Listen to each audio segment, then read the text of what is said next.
আর এটা সব সময় আমাদেরকে আহ্বান করবে। আর শাইতানু ইয়াইদুকুমুল ফাকর, শয়তান তোমাদেরকে দেউলিয়াত্বের প্রতিশ্রুতি দিবে। অন্য কথায়, যখন আপনি হালাল পথে চলবেন, শয়তান আপনাকে প্রতিশ্রুতি দিবে তুমি সুযোগ হারিয়ে ফেলছো, তুমি বঞ্চিত হচ্ছ, সবাই কত মজা করছে, তুমি অনেক মজা করতে পারতে, তুমি আরও অর্থ উপার্জন করতে পারতে, তুমি আরও ইন্দ্রিয় সুখ উপভোগ করতে পারতে। সেই সব সময় আপনার কাছে বিজ্ঞাপন দিতে থাকবে বিকল্প পণ্যের, বিকল্প পন্থার।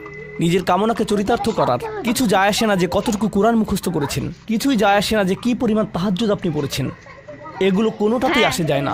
শয়তান থামবে না। দিন শেষে আপনি তো একজন মানুষই, দিন শেষে কামনা বাসনাগুলো আপনার মাঝে থাকবে, আর শয়তান থামবে না, সে আপনার পেছনে লেগেই থাকবে। শয়তানের একটা কৌশল আল্লাহ বর্ণনা করেছেন। তার মনস্তাত্ত্বিক কৌশলটি হলো যায়্যানা লাহুমুশ শাইতানু আমালাহুম। শয়তান তাদের কাজগুলোকে তাদের কাছে আকর্ষণীয় করে দেয়।